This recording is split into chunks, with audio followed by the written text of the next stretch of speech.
En este video vamos a continuar trabajando sobre el texto de Lenny Sato y Pulido Martínez, en esta oportunidad del apartado que se llama Ideología. Ideología constituye otra manera o una tercera manera de ejercer la crítica, ¿no? Intentando pensar cómo en realidad a la hora de pensar las relaciones entre la psicología y el trabajo, no podemos descuidar el aspecto ideológico, ¿sí?, en la producción de conocimiento.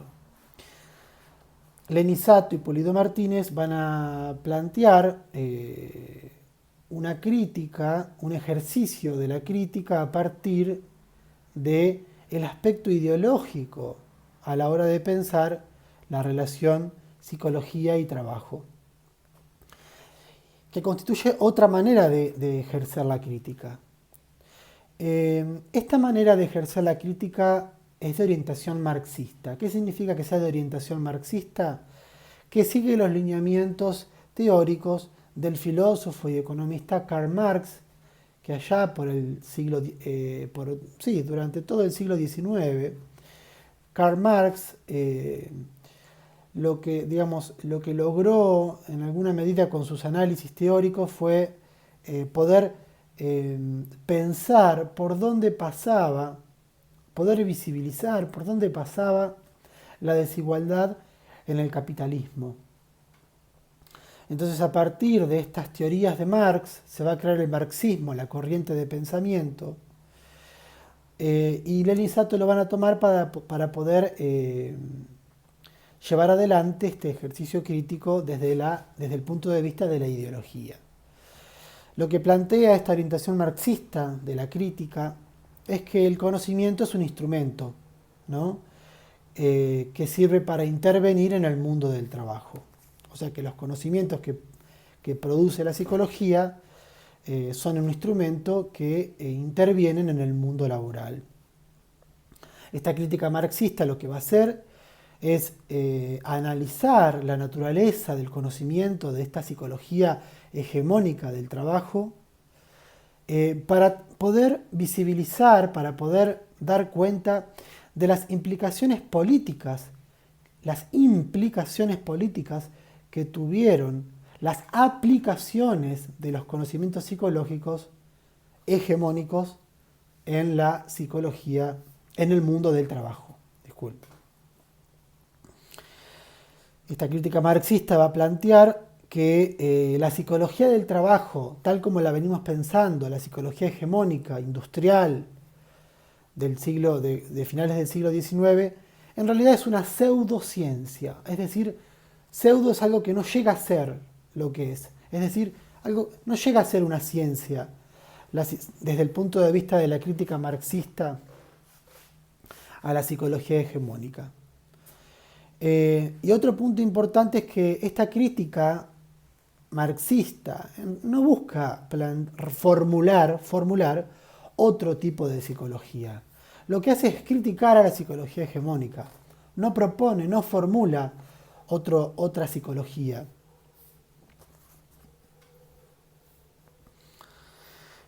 ¿Qué va a hacer esta orientación marxista de la crítica? Va a poner en el centro del análisis la ideología, como lo dijimos recién.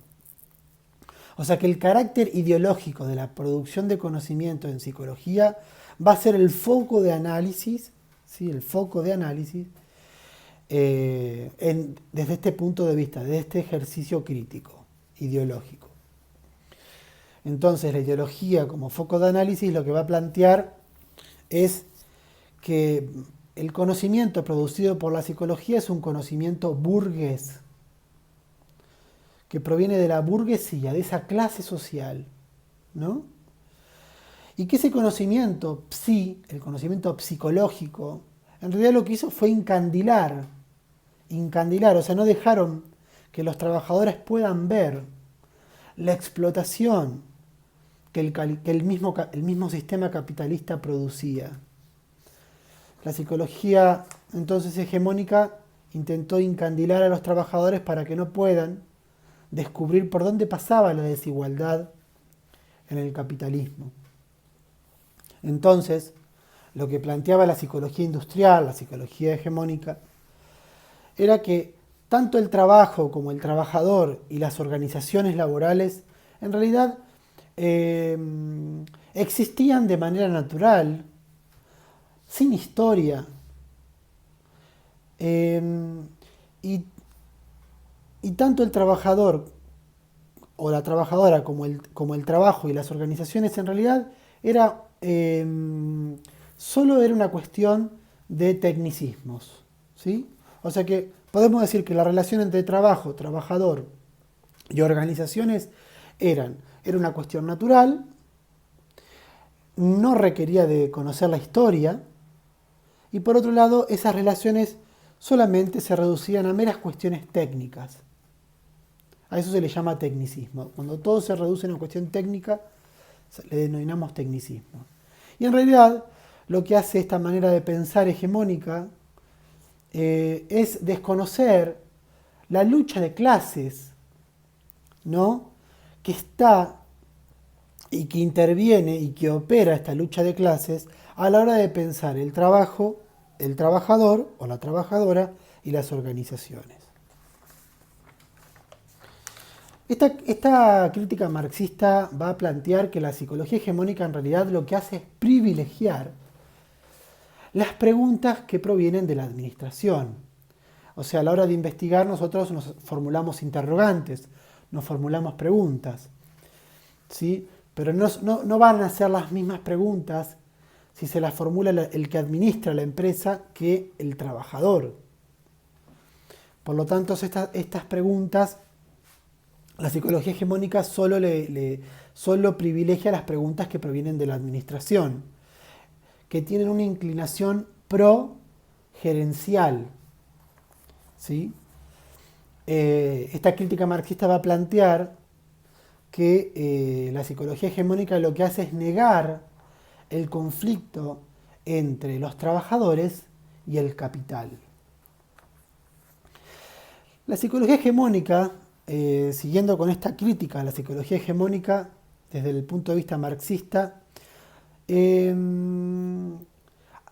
toma como afirmaciones verdaderas supuestos que son culturales, ¿sí? Sobre el mundo del trabajo. Y de ese modo va a asumir, sin reparo, sin ningún tipo de crítica, que la empresa está libre de conflictos. No se olviden, si recuerdan, en el primer camino crítico, cuando hablábamos de la cuestión de lo liberal y el liberalismo, claro, la psicología hegemónica lo que busca es estar libre de conflictos políticos. Y ese es un supuesto de pensar de que una empresa está libre de conflictos políticos. Otro supuesto que va a señalar esta corriente marxista es que la psicología hegemónica va a tomar a la ciencia como algo bueno, como algo que tiende hacia la bondad. O sea que son dos supuestos de la psicología hegemónica que Lenin y Sato van a criticar, que es que la empresa está libre de conflictos y que se rige por una ciencia que es buena, o sea que tiene actitudes de bondad. Bien, entonces tanto el primer supuesto como el segundo supuesto que provienen de la psicología hegemónica, lo que hacen es tratar de pensar que la psicología es algo bueno, ¿sí? Para los trabajadores y las trabajadoras. Lo cual, esto es una falacia, por supuesto. Sabemos, basta con recurrir a estudiar la historia para darse cuenta cómo la ciencia muchas veces no estuvo al servicio de la bondad, ¿no? Bueno, entonces esto plantea qué sucede con los problemas políticos y en relación a la circulación del poder, ¿no? Bueno, lo que van a plantear es que todos estos problemas políticos y la cuestión del poder van a ser todos asuntos psicológicos. Y de ese modo se va a desarticular las reivindicaciones laborales y se van a desintegrar todas las acciones colectivas posibles. ¿sí? Es decir, volviendo de vuelta, lo que van a hacer es, se va a psicologizar los problemas políticos y de poder para de ese modo desarticular las reivindicaciones laborales y desintegrar toda acción colectiva posible. O sea, los trabajadores y las trabajadoras organizadas como un colectivo no van a poder, justamente no se van a poder articular, ya que todo va a ser un asunto psicológico. Ahora vamos a continuar, vamos a ver cómo opera esta psicología hegemónica a la hora de pensar el mundo laboral. Continuando con el texto, esta crítica marxista va a plantear que la psicología hegemónica en realidad se olvida de la historia de las formas de trabajo. Ustedes, como técnicos de seguridad e higiene y técnicas de seguridad e higiene, es importante que cuando vayan a trabajar a un territorio sepan que hay una historia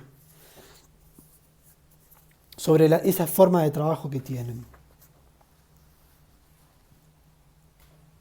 A diferencia de la psicología hegemónica que plantea que, digamos, que el trabajo no tiene historia, que es ahistórico. A es ausencia de historia. Y no, en realidad las formas de trabajo tienen su propia historia y hay que analizarlas para conocer mejor la dinámica actual de trabajo. Otro punto importante de la crítica marxista a la psicología hegemónica es que va a convertir toda situación actual laboral en una cuestión técnica. Esto un poco lo dijimos recién, ¿no? O sea, ¿qué quiere decir que toda situación actual se transforma en una cuestión técnica? Es que todo se reduce al desempeño del trabajador y la trabajadora y la satisfacción que ese trabajador percibe por el desempeño realizado. Digamos, un círculo tecnicista de la psicología hegemónica. Y otro punto importante es que la crítica marxista nos va a plantear que la psicología hegemónica lo que hace es reprimir, ¿sí?, a los trabajadores para poder mantener el status quo. Y de este modo, digamos, la psicología hegemónica que plantea la ahistoricidad de las formas de trabajo, que transforma toda la cuestión laboral en una cuestión tecnicista y también reprime a los trabajadores en sus formas de organización para poder mantener el status quo, esta forma de operar la van a dividir en 4 momentos. Primero, lo que hace la psicología hegemónica es personalizar los conflictos, es decir, transformar los problemas laborales en asuntos privados, ¿no? Cuando en realidad lo que surge en el trabajo es una problemática laboral. ¿Por qué se tiene que transformar en un asunto privado?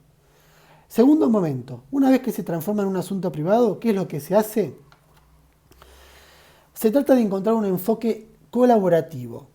Es decir, que una vez que se individualiza la problemática, lo que hace es que cada trabajador intente colaborar, ¿sí?, con las metas comunes ideales de la administración, ¿sí? En un tercer momento, lo que se va a hacer es, una vez que está individualizado el problema, una vez que ya se plantean los objetivos ideales de la administración, tercer momento, se psicologiza al trabajador. ¿De qué modo? Y llamando a un psicólogo, a un experto de la mente. ¿Para qué? Para que la gerencia, ¿no?, la administración, se pueda sentir que puedan sentir que las decisiones que tomaron fueron éticamente adecuadas, ya que se basan en la ciencia buena, en la ciencia bondadosa, ¿no? O sea que el psicólogo interviene en este tercer momento donde sigue los lineamientos de la administración. Y el cuarto momento sería cuando ya el trabajador psicologizado y sujeto a las decisiones técnicas de la administración se alinea a las metas de la organización.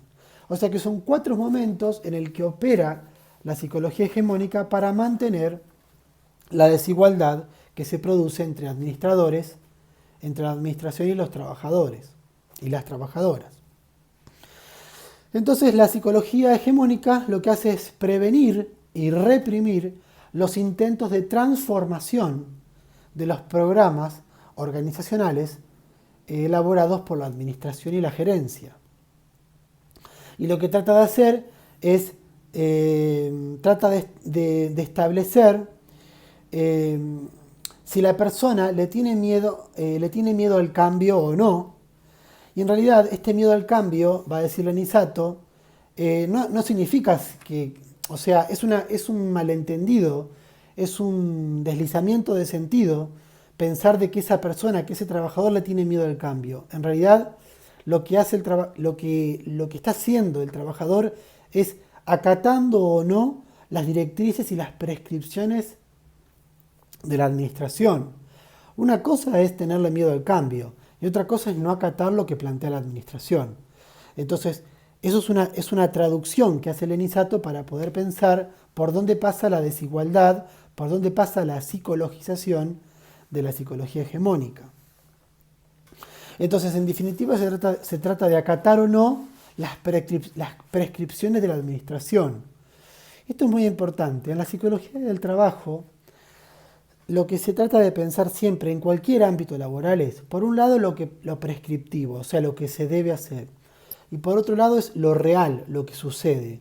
Y siempre entre lo prescriptivo y lo real hay una tensión, hay un conflicto, que la psicología hegemónica intenta invisibilizar, intenta ocultar. Entonces va a plantear Lenizato y Pulido Martínez que los psicólogos y las psicólogas, los sociólogos y las sociólogas marxistas, lo que van a plantear es que la selección del personal, ¿no?, tarea fundamental de la psicología del trabajo, en realidad es una práctica, un modo de intervenir en conformidad con el statu quo. Que los psicólogos en realidad lo que hacen es cumplir con objetivos gerenciales a la hora cuando seleccionan el personal. Y de esta manera los psicólogos y las psicólogas devienen agentes acríticos, o sea, ausencia de crítica. Se transforman en agentes acríticos y aliados de la empresa, cuando un psicólogo debe mantener una distancia óptima con la empresa, porque si no, debe mantener una distancia óptima para poder trabajar con los trabajadores. Entonces los psicólogos no pueden dar cuenta, de este modo, los psicólogos que provienen de la psicología hegemónica, no pueden dar cuenta de los procesos sociales e históricos en todas las organizaciones de trabajo. Y así se transforman en servidores del poder. Nos vemos en el próximo video.